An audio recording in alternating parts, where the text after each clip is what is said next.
தேதி ஜனவரி 28 அன்று தேன்கனிக்கோட்டை அனைத்து காவல் நிலையத்தில் ஒரு புகார் விசாரணைக்கு வந்தது. அந்த புகார் என்னவென்றால், தேன்கனிக்கோட்டையில் உள்ள ஒரு தனியார் மருத்துவமனையில் டிப்ளமோ நர்சிங் முடித்த தாழ்த்தப்பட்ட அறிஞர் சமூகத்தைச் சேர்ந்த பெண் காடு முச்சந்திரம் மல்லிகா என்பவரும், தேன்கனிக்கோட்டை நகரத்தைச் சேர்ந்த முகமது ஐயூப் மஹூப் ஜான் என்பவருடைய மகன் பிகாம் முடித்துவிட்டு இருவரும் அந்த தனியார் மருத்துவமனையில் செவிலியராக பணியாற்றி வருகிறார்கள். இருவருக்கும் சாதி மரம் கடந்து நட்பு ஏற்பட்டு சென்னை, ஊட்டி, பெங்களூர் போன்ற நகரங்களுக்கு சென்று உல்லாசமாகவும் இருந்து வந்திருக்கிறார்கள். அதன் அடிப்படையில் கிட்டத்தட்ட 2 ஆண்டுகளாக அவருடைய நட்பு காதலாக மலர்ந்து, மல்லிகா என்பவர் என்னை திருமணம் செய்து கொள்ள வேண்டும் என்று கட்டாயப்படுத்திய போது 2 ஆண்டுகளாக திருமணம் செய்து கொள்கிறேன் என்று காலத்தை தாழ்த்தி வந்து கொண்டிருக்கிறார். திருமணத்தை செய்த வேண்டும் என்று நிர்பந்தம் செய்யும்போது முகமது ஐயூப் என்பவருடைய குடும்பத்தினரும், தாழ்த்தப்பட்ட சமூகத்தைச் சேர்ந்த பெண் இந்த பெண்ணை நீ திருமணம் செய்யக்கூடாது என்று கூறிய போது தொலைபேசியை சுவிட்ச் ஆஃப் செய்துவிட்டு தலைமறைவாகிவிட்டார். இதன் அடிப்படையில் காவல் நிலையங்களில் புகாரம் கொடுத்து பலனில்லாமல் கிருஷ்ணகிரி மாவட்ட காவல் கண்காணிப்பாளரை அணுகி புகார் கொடுத்து, அதன் அடிப்படையில் தேன்கனிக்கோட்டை அனைத்து மகளிர் காவல் நிலையத்திற்கு விசாரணைக்கு வந்தது. விசாரணைக்கு வந்தபோது காவல்துறை அனைத்து மகளிர் காவல் நிலையம் என்பது பாதிக்கப்பட்ட ஒரு மகளிருக்கு நீதி வழங்கி தருவதாக இங்கே இருக்கின்ற தமிழக அரசால் ஆரம்பிக்கப்பட்ட ஒரு துறை. ஆனால் அங்கே சென்று பார்த்தால் பாதிக்கப்பட்டு வரும் பாலியல் பலாத்காரத்துக்கு உள்ளாகி வரும் பெண்கள், பாதிக்கப்பட்டு வரும் பெண்களுக்கு நீதி கிடைக்கிறதா என்று பார்த்தால் இல்லை. மாறாக இதுக்கு இடையில் விசாரணையின் போது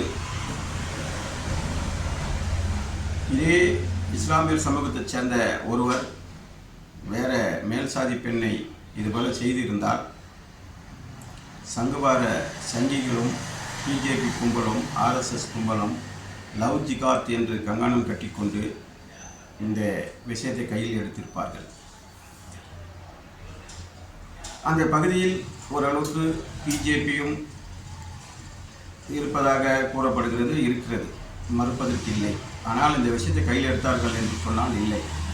தாழ்த்தப்பட்ட கிராமங்களில் பிஜேபியினுடைய கொள்கையும் ஆர்எஸ்எஸ்னுடைய கொள்கையும் ராமர் கோயிலினுடைய அரசியலையும் இந்த மக்கள் மத்தியில் சென்று அரசியல் செய்கின்ற பிஜேபி ஒரு இஸ்லாமிய சமூகத்தைச் சேர்ந்த பையனால் ஒரு தாழ்த்தப்பட்ட சமூகத்தைச் சேர்ந்த மல்லிகா என்ற பெண்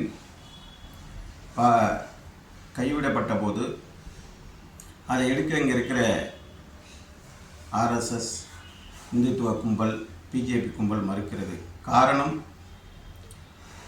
அவர்கள் கூறுகிறார்கள், இந்திய நாட்டினுடைய குடியரசுத் தலைவரை முர்முவை நாங்கள் குடியரசுத் தலைவராக ஆகியிருக்கிறோம், தமிழ்நாட்டில் இருக்கின்ற முருகன் அவர்களை மத்திய அமைச்சராக ஆகியிருக்கிறோம் என்று. முருகன் சமூகத்தைச் சேர்ந்த பெண்ணு தான் இந்த மல்லிகா. ஆனால் இங்கே இருக்கின்ற பிஜேபி அந்த விஷயத்தை கையில் எடுத்தார்கள் என்று சொன்னால் இல்லை. காரணம், மல்லிகா என்ப பெயரளவில் அதிகாரங்களை கொடுத்துவிட்டு இந்த மக்களுக்கான உரிமைகளையும் பாதிப்புகளையும் ஆர்எஸ்எஸ் காலில் போட்டு மிதிக்கிறது. அது ஒரு சாதிய மத கண்ணோட்டத்தில் தான் இயங்குவது என்பதற்கு இது ஒரு எடுத்துக்காட்டாக நம்ம எடுத்துக்கொள்ளலாம். அதே போன்று ஒடுக்கப்பட்ட அடக்கப்பட்ட மக்களுக்கு நாங்கள் நீதி வாங்கி தருகின்றோம், பொது உடைமை அரசியலை பேசுகின்றோம் என்று கூறிக்கொள்கின்ற கம்யூனிஸ்ட் கட்சியை சேர்ந்தவர்கள் இஸ்லாமிய சமூகத்தைச் சேர்ந்தவர் அந்த பகுதியின் கம்யூனிஸ்ட் கட்சியின் பொறுப்பாளராக இருக்கிறார். அவர் பையனுக்கு ஆதரவாக வந்து ஒரு வார காலமாக பஞ்சாயத்து பேசி அந்த பெண்ணுக்கு இழப்பீடாக 2 லட்சம் 3 லட்சம் 5 லட்சம் என்று பிரித்து விடலாம் என்று கங்கணம் கட்டிக்கொண்டு அந்த அனைத்து மகளிர் காவல் நிலைய காவல் ஆய்வாளரை தன்னுடைய கட்டுப்பாட்டில் வைத்து எப்படியாவது இதை பிரித்தாள வேண்டும் என்று பொது உடைமை கட்சியான கம்யூனிஸ்ட் கட்சியும் இதில் ஈடுபட்டது. அதற்கும் காவல்துறை அடிபணிந்தது. விடுதலை சிறுத்தைகள் கட்சியினுடைய தலையீட்டின் பேரில் அந்த பெண்ணுக்கு நீதி வேண்டும் என்று நாம் காவல்துறை அணுகிய போது சாதி இந்துக்களுக்கு என்ன மனப்பான்மை மனப்போக்கு இருக்கிறதோ இங்கே மேற்கூறிய பிஜேபி கட்சிக்கு என்ன தாழ்த்தப்பட்ட மக்கள் மீது எந்த அளவுக்கு ஒரு சாதிய பார்வை இருக்கிறதோ, கம்யூனிஸ்டுகளுக்கு எந்த அளவுக்கு ஒரு சாதிய பார்வை இருக்கிறதோ அதே பார்வை காக்கி சட்டை அணிந்த அந்த காவல் ஆய்வாளருக்கும் இருந்தது என்பதை நாம் வெளிப்படையாக பார்த்தோம். பெண் என்றும் பாராமல், ஒரு பெண்ணுக்கு நீதி வாங்கி தருவோம் என்றும் பாராமல் கையூற்றை பெற்றுக்கொண்டு இஸ்லாமிய சமூகத்தைச் சேர்ந்த ஒரு ஆணுக்கு ஆதரவாக தான் அந்த காவல் ஆய்வாளர் செயல்பட்டார். மோடி அவர்கள் பாராளுமன்றத்தில் பெண்களுக்கு நாங்கள் இடஒதுக்கீடை தீர்மானத்தை கொண்டு வந்து நிறைவேற்றியுள்ளோம், பெரியார் பிறந்த இந்த மண்ணில் பெண்களுக்கு முழு உரிமை, பெண்களுக்கு அதிகாரம், பெண்களுக்கு சுதந்திரம் என்று கூறிக்கொள்கின்ற இங்கே இருக்கின்ற அரசியலும் இங்கே இருக்கின்ற அரசுகளும், ஆனால் தேன்கனி கோட்டையில் இந்த பெண்ணுக்கு நேர்ந்த அவலத்திற்கு என்ன தீர்வு சொல்லப் போகிறார்கள்? பெரியார்வாதிகளும் கம்யூனிஸ்ட்வாதிகளும் இங்கு லவ் ஜிகாத் என்று கூறி ஒரு மதவெறியை தூண்டிக் கொண்டிருக்கின்ற, இந்தியாவில் மதவெறியை தூண்டிக் கொண்டிருக்கின்ற பிஜேபியும் இதுக்கு என்ன தீர்வு சொல்லப் போகிறார்கள் என்று எதிர்பார்த்து இருக்கிறார்கள் தாழ்த்தப்பட்ட மக்கள் இந்துக்கள் இல்லை என்பதை புரட்சியாளர் அம்பேத்கர் அன்றே சொன்னார். அதன் தொடர்ச்சியாக எம்மெல்லாம் வழிநடத்தி கொண்டிருக்கின்ற எம் தலைவர் எழுச்சி தமிழர் தலைவர் அவர்களும் கூறியுள்ளார். தாழ்த்தப்பட்ட மக்களை இந்துக்களாக அவர்கள் அங்கீகரிப்பதில்லை. பெயரளவில் மக்கள் தொகைக்கும் வாக்கு வங்கிக்கும் ராமர் கோவில் அரசியலுக்கும் கொடிப்பிடிப்பதற்கும் இங்கே ஒரு இஸ்லாமியர்களுக்கு எதிராகவும் சிறுபான்மை மக்களுக்கு எதிராகவும் ஒரு கலவரத்தை தூண்டி அந்த கலவரத்தில் ஒடுக்கப்பட்ட தாழ்த்தப்பட்ட மக்களை முன்னிறுத்த வேண்டும், மதவெறியை தூண்டி என்பதற்காகவே தாழ்த்தப்பட்ட மக்களையும் இந்துக்களாக இங்கே இருக்கின்ற பிஜேபியும் ஆர்எஸ்எஸும் கையாண்டு வருகிறது. இந்த போக்கினை முறியடிக்கதான் எமது எழுச்சி தமிழர் அண்ணன் தலைமையில் ஜனநாயகத்தை வென்றெடுப்போம், சனாதனத்தை வீழ்த்துவோம் என்ற போர்க்குரலோடு சங்கிகளுக்கும் சனாதனத்தை வேறறுக்கவும் எங்களை எல்லாம் அரசியல் படுத்திக் கொண்டு வருகிறார். பாதிக்கப்பட்ட இந்த மல்லிகா என்ற பெண் கடந்த ஒரு மாதமாக அலக்கழிக்கப்பட்டு, அந்த அலக்கழிப்பின் பிரதிபலனாக செட்டில்மெண்ட் செய்து கொள் என்ற காவல்துறையினுடைய பேச்சாகவே இருந்தது. வழக்கு பதிவு செய்ய வேண்டும், இந்த தப்பை செய்தவனுக்கு, இந்த பெண்ணை அவமானப்படுத்தி கெடுத்தவனுக்கு, இந்த பெண்ணை ஏமாற்றியவனுக்கு தண்டனை வாங்கி கொடுக்க வேண்டும், அவனை தண்டிக்க வேண்டும் என்ற மனநிலையில் காவல்துறை இல்லை. மாறாக கம்யூனிஸ்ட் கட்சியினுடைய அழுத்தத்தின் பேரில் செட்டில்மெண்ட் செய்ய வேண்டும் என்று தான் இருந்தது. நாங்கள் சென்று காவல்துறை ஆய்வாளரை அணுகுகின்ற போது எங்ககிட்ட பேசவே அவர் மறுக்கிறார். அவர் ஒரு காவல்துறை ஆய்வாளராகவே அந்த காவல் நிலையத்தில் நடந்து கொள்ளவில்லை. ஒரு சாதியவாதி போலவும் ஒரு மதவாதி போலவுமே அவர் நடந்து கொண்டார்.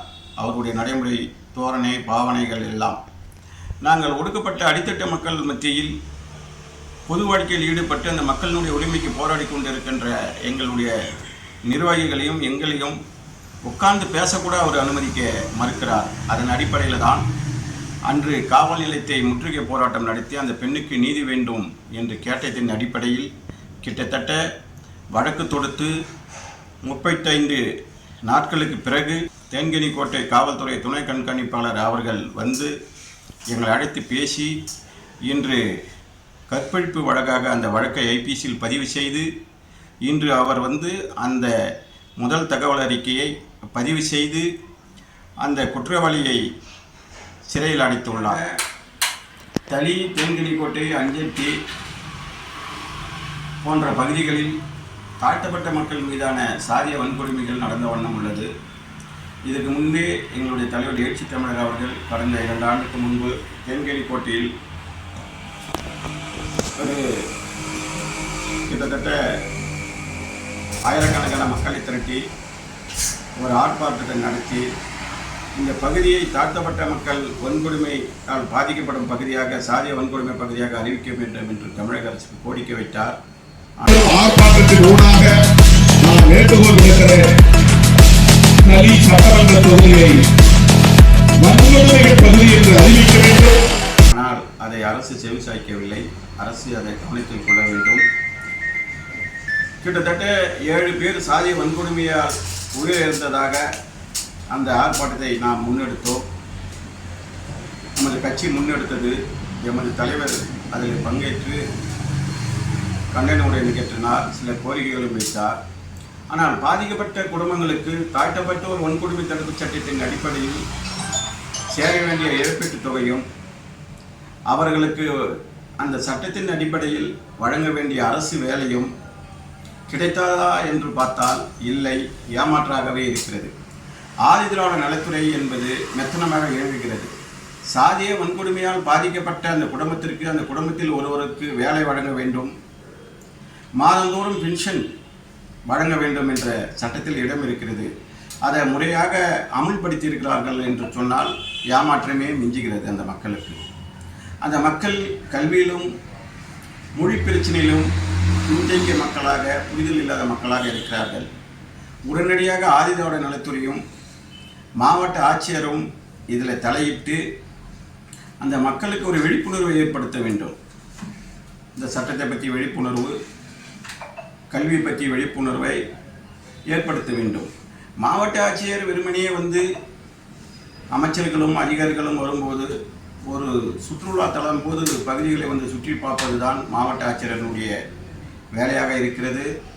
மாவட்ட ஆட்சியர் தாழ்த்தப்பட்ட மற்றும் பழங்குடியினர் மக்கள் வாழ்கின்ற பகுதிகள் எந்த நிலையில் இருக்கிறது, அவர்கள் மீதான சாதிய வன்கொடுமை எவ்வாறு நடக்கிறது, இதை தடுக்க என்ன செய்ய வேண்டும் என்று மாவட்ட ஆட்சியரும் மாவட்ட காவல்துறை கண்காணிப்பாளரும் இணைந்து இதை முன்னெடுக்க வேண்டும் என்று இதன் வாயிலாக கேட்கிறேன்.